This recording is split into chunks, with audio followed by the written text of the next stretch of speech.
नमस्कार, आपका इस वीडियो में स्वागत है। आज के वीडियो में हम जल तत्व की राशियों के बारे में चर्चा करेंगे। जल तत्व की राशियां हैं कर्क, वृश्चिक और मीन।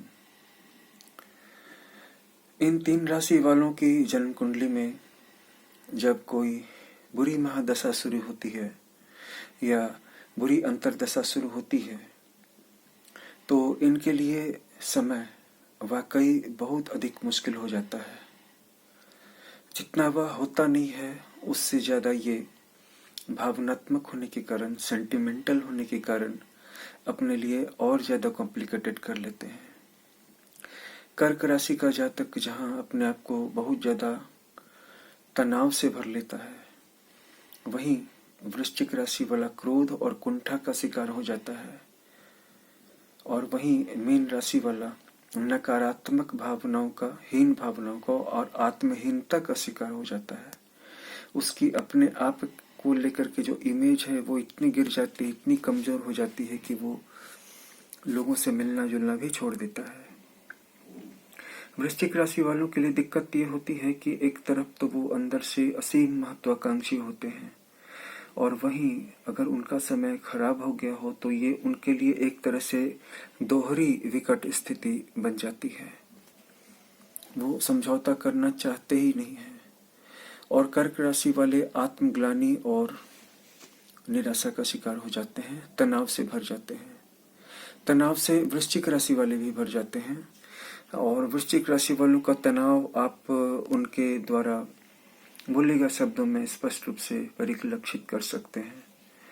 कर्क राशि का तनाव उनकी वाणी में नहीं आता है और अक्सर वो अपनी भावनाओं को छिपा भी जाते हैं, लेकिन कभी कभी उनके चेहरे पर आए भाव उनके अंदर की मनोव्यथा को आसानी से स्पष्ट कर देते हैं।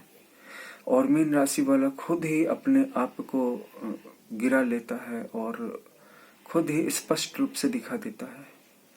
और ऐसा इसलिए होता है इन तीनों राशियों के साथ क्योंकि ये तीनों की तीनों राशियां संवेदनशील हैं और थोड़े से डाउनफॉल को, थोड़े से अवरोध को बहुत बड़ा करके दिखती हैं। अब सवाल ये उठता है कि इन तीनों राशियों के जन्म कुंडली के हिसाब से जो खराब समय आ जाता है, दुर्भाग्यपूर्ण समय या ठहराव आ जाता है, इसको कैसे ठीक किया जाए। तो हम इसे यहाँ से देखेंगे कि इनके जीवन में खराब समय आता ही क्यों है। जिसका मतलब ये है कि इनकी कुंडली में जो प्लैनेट आउट ऑफ बैलेंस हो गए, बिगड़ गए, बुरा फल देना शुरू कर दिया, तो उसे ठीक कैसे किया जाए।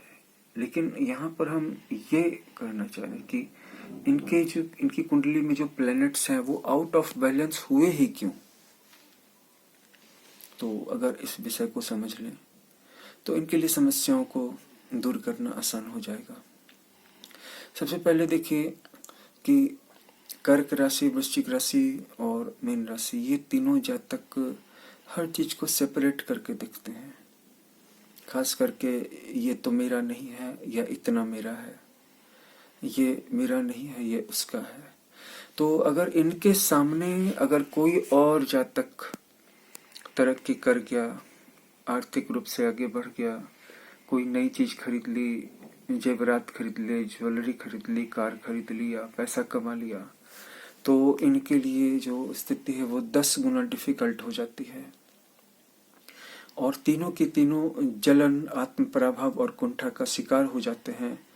मीन राशि वाला अपने ही खोल में गिर जाता है, कर्क राशि वाला सिर छुपा लेता है और वृश्चिक राशि वाला गुस्से से भड़क उठता है। तो पहले से ही कमजोर स्थिति इनके ग्रहों के द्वारा तथाकथित क्रिएट हुई स्थिति अब दूसरों के साथ अपनी तुलना करने के कारण इनके लिए बहुत ज्यादा कष्ट का कारण बन जाती है। तो प्लैनेट आउट ऑफ बैलेंस हुए ही क्यों। तो देखिए, जितने भी प्लैनेट्स हैं वो सभी एक दूसरे के साथ इंटरकनेक्टेड हैं। वो अपने आप को एक फ्री एंटिटी की तरह नहीं फील करते हैं। पूरा ब्रह्मांड ही एक दूसरे के साथ जुड़ा हुआ है। सारे सितारे, सारे प्लैनेट, सारी गैलेक्सीज, सारा यूनिवर्स ही इंटरकनेक्टेड है और म्यूचुअली डिपेंडेंट है। सारी जितनी भी सेलेस्टियल या हेवनली बॉडीज हैं, हम सभी मनुष्यों को ही ले लीजिए इस पृथ्वी पर, हम सभी एक दूसरे पर डिपेंडेंट हैं। जिसका मतलब है कि अगर सारे मनुष्य खत्म हो जाएं तो कोई भी अकेला इंसान बच जाए तो वो सरवाइव नहीं कर पाएगा, उसके लिए स्थिति बहुत डिफिकल्ट हो जाएगी। तब फिर हम कैसे कह देते हैं कि वो अलग हैं और हम अलग हैं? तब फिर हम ये कैसे मान लेते हैं कि सारी दुनिया बहुत खराब है? दोस्तों, हम ऐसा कह कैसे पाते हैं? यह कहने का तो कोई औचित्य बनता ही नहीं है कि हम बाकी सबसे अलग हैं, या पूरी दुनिया बहुत खराब है, या लोग बहुत खराब हैं, लोग हमें काम नहीं करने देते, लोग हमें शांति और चैन से जीने नहीं देते। यहाँ पर जो कोई भी जो कुछ भी कर रहा है, वह डायरेक्ट हो या इनडायरेक्टली हो, वो हमारे ग्रोथ के लिए टारगेटेड है। अंधकार भी तुम्हारे फेवर में काम कर रहा है और प्रकाश भी। तुम किसी से अलग न हो और न ही अकेले हो। अगर ध्यान से देखोगे तो पूरी कायनात तुम्हारे साथ में है और तुम्हारे लिए वर्क कर रही है, तुम्हारे पक्ष में काम कर रही है। अब तुम अपने आप को अलग थलग और निराश कर लोगे तो प्रकृति तुम्हें और भी ज्यादा क्यों से बाहर फेंक ही देगी ना। बाकी सारे मनुष्यों की तो बात छोड़ दी जाए, हमारी पृथ्वी पर जितनी सारी स्पीसीज हैं, इनमें से कोई एक स्पीसीज विलुप्त हो जाए, जैसे मधुमक्खियां अगर विलुप्त हो जाएं या सारी मधुमक्खियां इस धरती को छोड़ दें, तो हम सब के लिए सरवाइव करना असंभव हो जाएगा। सिर्फ पेड़ पौधे खत्म हो जाएं या पेड़ पौधों की 2-4-10 प्रजातियां खत्म हो जाएं तो हमारे लिए जीना मुश्किल हो जाएगा। और कैसे होगा यह सब ज्यादा एक्सप्लेन करने की जरूरत नहीं है। हम सभी इन बातों को जानते हैं, समझते हैं, रोज देखते हैं, रोज पढ़ते हैं। अब आते हैं इस बात पर कि जब इस पृथ्वी की सारी स्पीसीज ही एक दूसरे के साथ टुगेदरनेस में है, वननेस में है, म्यूचुअली डिपेंडेंट है और एक दूसरे की ग्रोथ और सर्वाइवल में मदद कर रही है, तो पूरा ब्रह्मांड कैसे नहीं कर रहा है? अगर हमारा अकेले का सन हो और पूरे ब्रह्मांड में और सारे कोई सन्स हो ही नहीं, प्लैनेट्स नहीं हो, गैलेक्सीज नहीं, तो हमारा अकेला सन कैसे सरवाइव करेगा और कब तक करेगा? तो इन बातों को अगर समझ लें तो पूरा ब्रह्मांड अपने आप को एक परिवार के रूप में दिखता है। और जब हम अपने आप को एक दूसरे से अलग देखने लगते हैं, अर्थात जब कोई दूसरा बहुत अमीर बन जाता है, बहुत तरक्की कर जाता है, तो हम अपने आप के साथ दुखी हो जाते हैं और कई मामलों में जलन और कुढ़न का शिकार बन जाते हैं।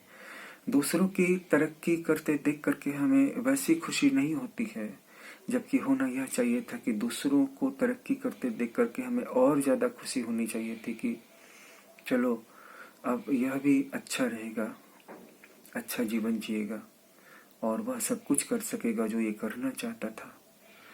और फिर अपने आप को ले लीजिए, अगर आप अभी उतना अच्छा वर्क नहीं कर पा रहे हैं, तो उतनी अच्छी प्रोग्रेस नहीं कर पा रहे हैं, तो इसके लिए दुखी होने की जरूरत ही नहीं है, क्योंकि यही तो समय है जब आप अपने आप के अंदर ऐसे बदलाव ला सकते हैं। और बाद में तो बदलाव लाने का भी समय नहीं मिलेगा। तो जीवन में आप जब भी हो, नकारात्मक परिस्थिति या सकारात्मक, यह सब कुछ आपके फेवर में है। और जब हम इस बात को समझ लेते हैं कि कॉस्मिकली हम सभी यूनाइटेड हैं और हमारे सौरमंडल का कोई भी प्लैनेट अपने आप को इंडिपेंडेंट एंटिटी के रूप में, यूनिट के रूप में नहीं देखता है, बल्कि ये सभी अपने आप को एक बृहद परिवार के हिस्से के रूप में देखते हैं। तो ये समझ लेने के बाद कर्क राशि, वृश्चिक राशि और मीन राशि, इन तीनों के ग्रह कभी भी आउट ऑफ बैलेंस होंगे ही नहीं। इनका समय कभी भी खराब होगा ही नहीं। हमेशा दूसरों की खुशी पे खुशी मनाएं और हमेशा दूसरों के दुख में दुखी हों। उनके दुख को बांटने की कोशिश करें, दूर करने की कोशिश करें। और जितना ज़्यादा आप दूसरों की खुशी में खुश होंगे, इतना ज़्यादा आपके सभी प्लैनेट्स ऑर्डर में आ जाएंगे। तो ये वीडियो आपको कैसा लगा ज़रूर बताइएगा। हमारे चैनल को सब्सक्राइब ज़रूर कर लीजिएगा और वीडियो को लाइक कीजिएगा। वीडियो वॉच करने के लिए बहुत बहुत धन्यवाद।